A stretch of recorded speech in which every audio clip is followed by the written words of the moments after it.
మావోయిస్టులకు కోలుకోలేని ఎదురుదెబ్బ తగిలింది. ఛత్తీస్గఢ్లోని నారాయణపూర్ దంతెవాడ జిల్లా సరిహద్దు నెందూర్ తుల్తులి అటవీ ప్రాంతంలో శుక్రవారం మధ్యాహ్నం నుంచి సాయంత్రం వరకు జరిగిన భారీ ఎన్కౌంటర్లో మృతి చెందిన మావోయిస్టుల సంఖ్య 31కి పెరిగింది. ఈ విషయాన్ని బస్తర్ రేంజ్ ఐజీ సుందర్ రాజ్ ఖరారు చేశారు.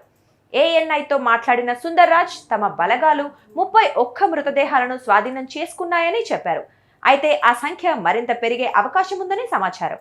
36 మంది వరకు మావోయిస్టులు చనిపోయి ఉండొచ్చని స్థానికులు అనుమానాలు వ్యక్తం చేస్తున్నారు.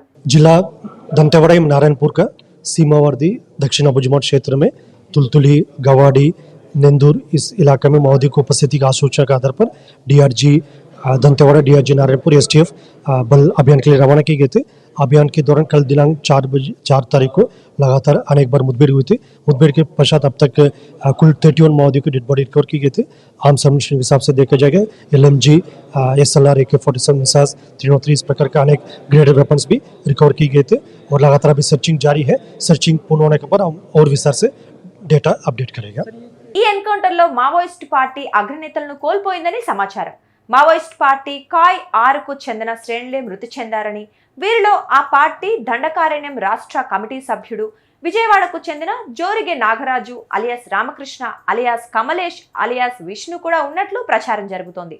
అలాగే మృతుల్లో అగ్రనేతలు నంబాల కేశవరావు, తక్కళ్లపల్లి వాసుదేవరావు సహా తెలుగు రాష్ట్రాలకు చెందిన పలువురు మావోయిస్టులు ఉన్నట్టు ప్రచారం జరుగుతోంది. పోలీసులు మృతుల వివరాలు వెల్లడిస్తే కానీ స్పష్టత రాదు.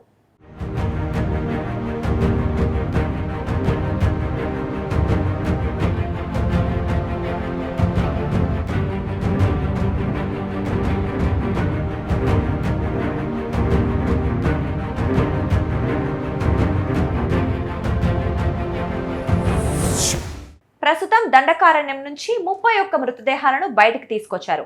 దట్టమైన అడవిలో మృతదేహాలను కర్రలకు కట్టి జవాన్లు మోసుకొస్తున్న వీడియోలు బయటకు వచ్చాయి. చాలా కష్టపడి వాగులు దాటుకొని బండరాళ్లు గుట్టలు ఎక్కి మృతదేహాలను జవాన్లు బయటకు తీసుకొచ్చారు.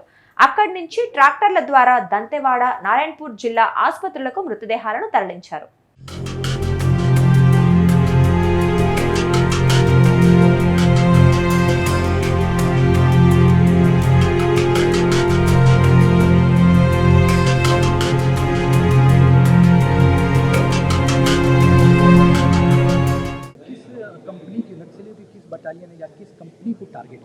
आमतौर पर इस इलाका में PLG company number 6 platoon number 16 एम ईस्ट बस्तर डिवीजन माओवादियों का उपस्थिति रहते हैं।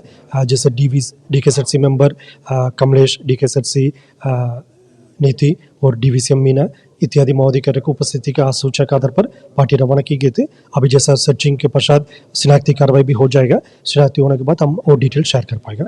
किस तरह की गतिविधियां नक्सलियों की थी? क्या वो कहीं मूव कर रहे थे या किसी ऑपरेशन की तैयारी में थे? क्या कुछ इनको इस इलाके में तो माओवादी का जैसा अलग अलग क्षेत्र में अलग अलग जो प्लेटून या कंपनी या बड़ी फॉर्मेशन का उपस्थिति रहते हैं, उसी आसूचना के आधार पर सुरक्षा बल द्वारा ये अभियान को संचालित किए गए थे और उसका परिणाम काफ़ी अभी सकारात्मक रहा है। लेकिन एग्जैक्टली माओवादी किस काम के लिए उधर एकत्रित हुआ है, वो जैसा भी डिटेल अभियान कंप्लीट होने के बाद ही फिर हमको स्पष्ट जानकारी उपलब्ध हो पाएगा। सफलता को किस तरीके से देखते हैं? जो मिशन है, जो टारगेट है, उसको अगर उस हिसाब से तो इस सफलता को किस तरीके? लगातार वर्ष 2024 में हमको बस्तर संभाग के अंतर्गत अलग अलग मुठभेड़ में 188 से अधिक माओवादियों का डेड बॉडी रिकवर की गई थे और किसी एक कैलेंडर ईयर में ऑपरेशनल सीजन में ये सर्वाधिक जो माओवादी का नुकसान इस साल पहुंचा है। तो उसमें 10 ऐसा माओवादी कैडर जो बाहर प्रांत का भी रहने वाला है, आंध्र प्रदेश, तेलंगाना, महाराष्ट्र, मध्य प्रदेश, उड़ीसा, इस प्रकार का सीनियर लेवल का भी माओवादी कैडर्स का डेड बॉडी रिकवर की थी। इससे एक संकेत है, मतलब माओवादी का भी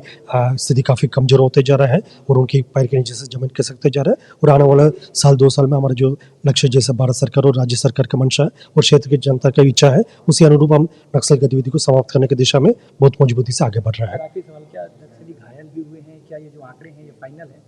जवान कितने घायल?